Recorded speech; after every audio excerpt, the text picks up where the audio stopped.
Assalamualaikum warahmatullahi wabarakatuh. Perkenalkan, nama saya Putri Yuliana Irwan dengan NIM 210304243 dari kelas 2 Rek A MGT 5. Di sini saya akan mempresentasikan materi dari pertemuan 2 sampai dengan pertemuan 7, di mana ini adalah nilai UTS dari mata kuliah pengantar manajemen.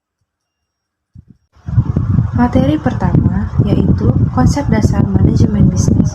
Manajemen adalah sebuah proses yang dilakukan untuk mewujudkan tujuan organisasi melalui rangkaian kegiatan berupa perencanaan, pengorganisasian, pengarahan, dan pengendalian orang-orang serta sumber daya organisasi lainnya. Sumber daya organisasi ada 5. Yang pertama, sumber daya manusia, sumber daya fisik, sumber daya keuangan, sumber daya informasi, dan sumber daya alam. Manajemen sangat dibutuhkan karena agar tercapainya organisasi menjaga keseimbangan antar tujuan yang bertentangan serta melakukan pekerjaan dengan baik dan benar. Si manajemen yang pertama yaitu ada planning atau perencanaan. Planning atau perencanaan adalah proses yang menyangkut upaya untuk mengantisipasi kecenderungan di masa yang akan datang dan menentukan strategi yang tepat untuk mewujudkan target dan tujuan organisasi. Yang kedua yaitu ada organizing atau pengorganisasian. Pengorganisasian adalah proses yang menyangkut bagaimana strategi yang dirumuskan dalam perencanaan didesain dalam struktur organisasi yang tepat dan tangguh, sistem dan lingkungan yang kondusif, dan bisa memastikan bahwa semua pihak dapat bekerjasama dengan baik dan benar. Ketiga, itu ada controlling atau pengendalian.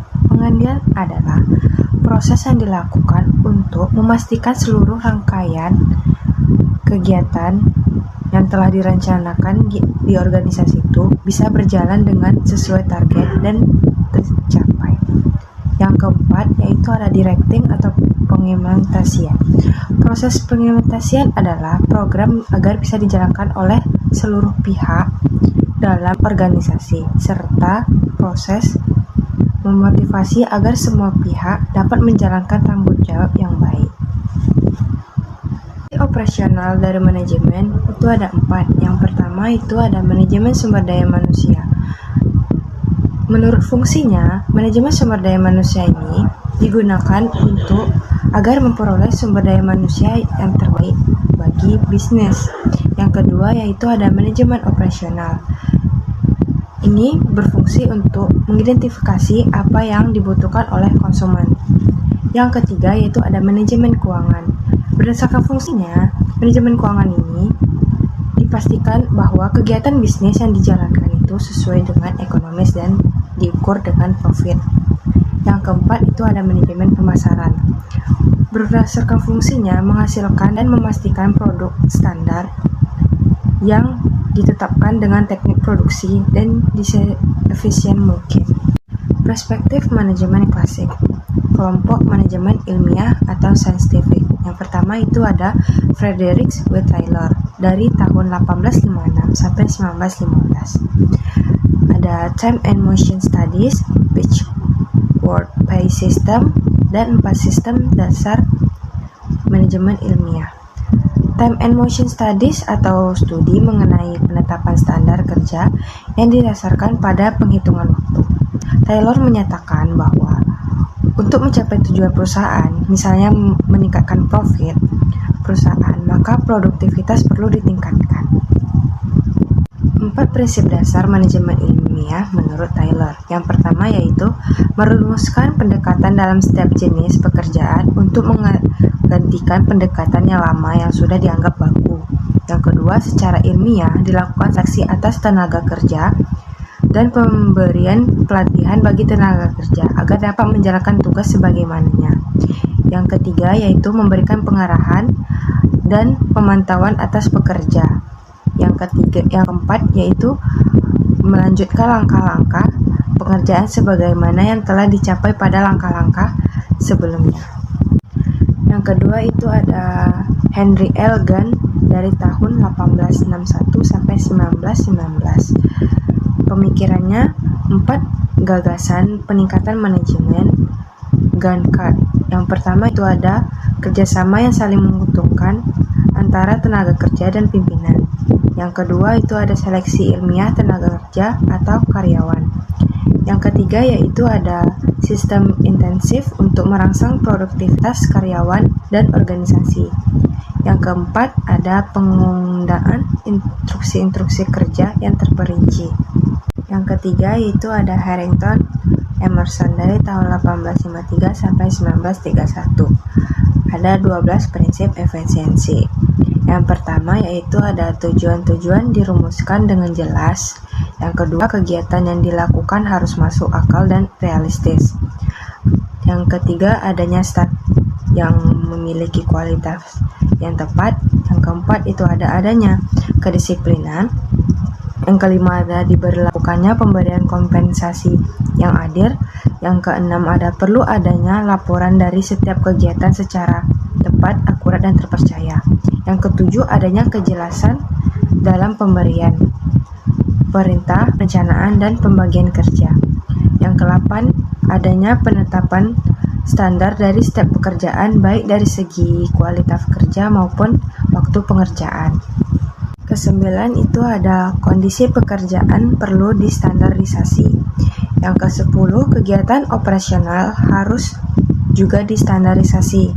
Yang ke-11, instruksi praktis tertulis harus dibuat secara standar.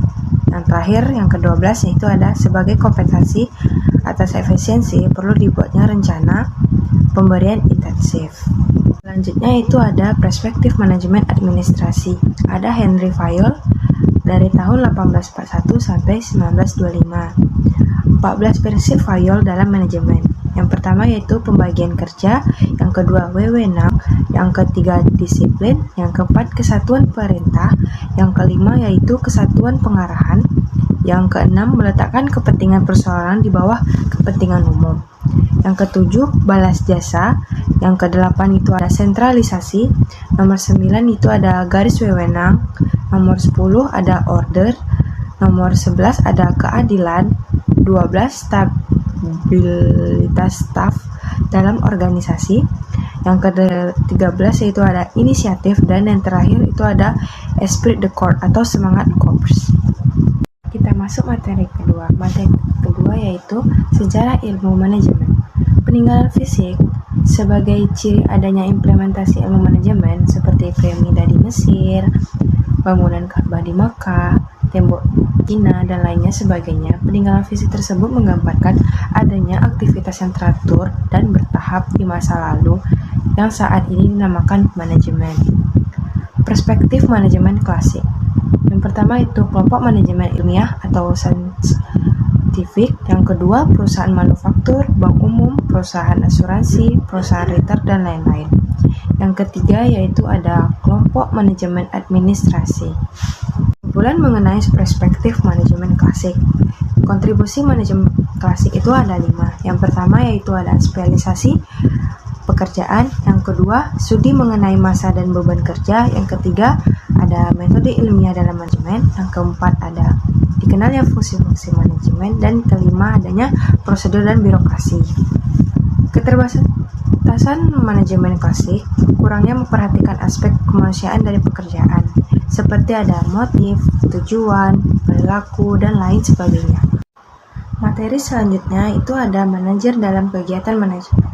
Peran manajer dalam organisasi. Manajer adalah subjek dari kegiatan manajemen yang merupakan orang yang melakukan kegiatan manajemen sekaligus bertanggung jawab atas kegiatan dalam organisasi dibantu dengan anggotanya. Lakukan seorang manajer. Yang pertama itu manajer bertanggung jawab dan mempertanggungjawabkan. Yang kedua, ada manajer memadukan dan menyeimbangkan tujuan-tujuan saling bertentangan dan menetapkan prioritas-prioritas. Yang ketiga itu ada manajer harus berpikir secara analitis dan konseptual.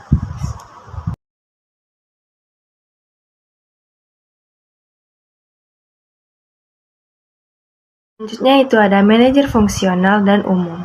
Manajer umum adalah manajer yang memiliki tanggung jawab kepada seluruh bagian pada suatu perusahaan atau organisasi. Manajer memimpin beberapa unit bidang fungsi atau seluruh manajemen fungsional. Yang kedua itu ada manajer fungsional. Manajer fungsional adalah manajer yang memiliki tanggung jawab pada satu bagian fungsional dan tidak ikut campur pekerjaan fungsional pada bagian lain.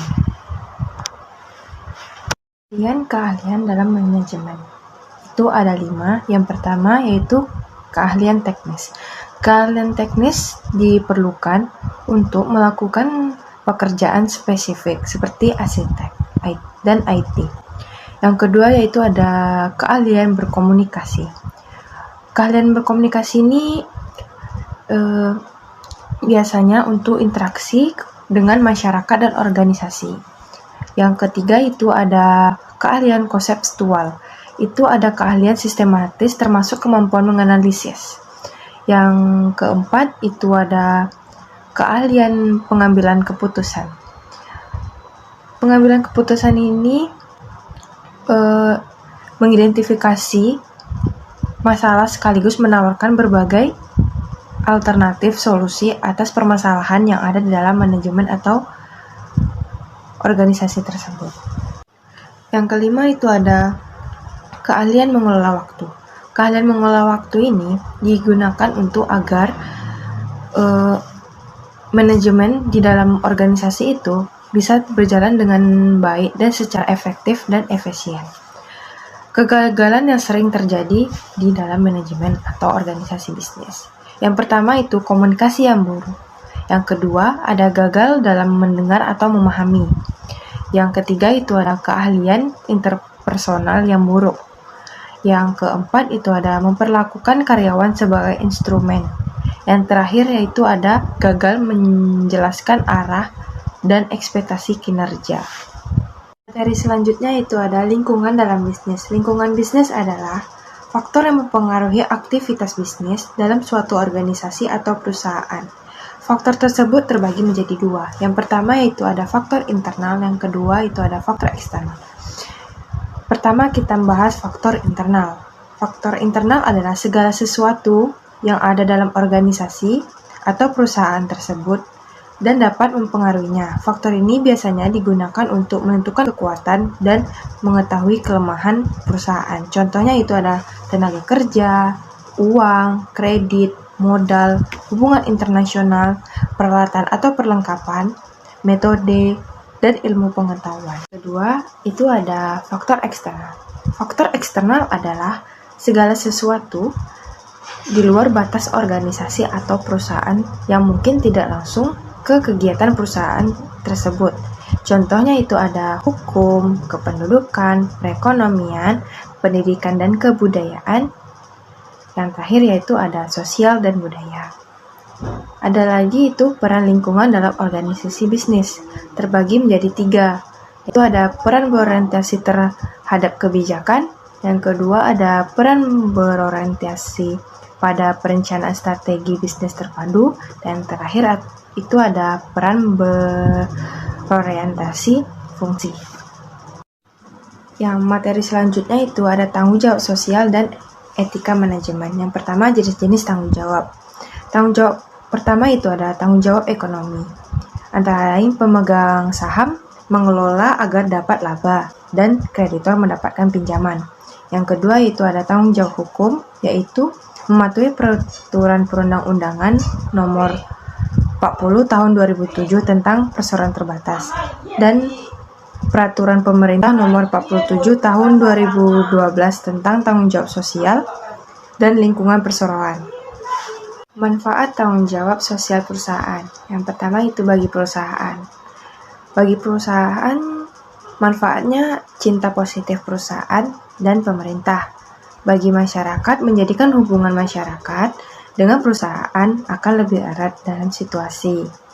Yang ketiga itu ada bagi pemerintah, memiliki partner dalam menjalankan misi dari pemerintah dalam bertanggung jawab sosial. Ada beberapa alasan mengapa manajemen bisnis memerlukan etika. Yang pertama itu ada meningkatkan harapan publik agar perusahaan berjalan dengan baik. Yang kedua itu agar perusahaan tidak melakukan tindakan membahayakan pemangku lain. Yang ketiga itu ada meningkatkan kualitas hubungan bisnis. Yang keempat ada terhindar dari pelanggaran hak kerja. Yang terakhir itu ada mencegah perusahaan memperoleh sanksi hukum. Sekian dari presentasi saya. Lebih dan kurang mohon maaf. Wassalamualaikum warahmatullahi wabarakatuh.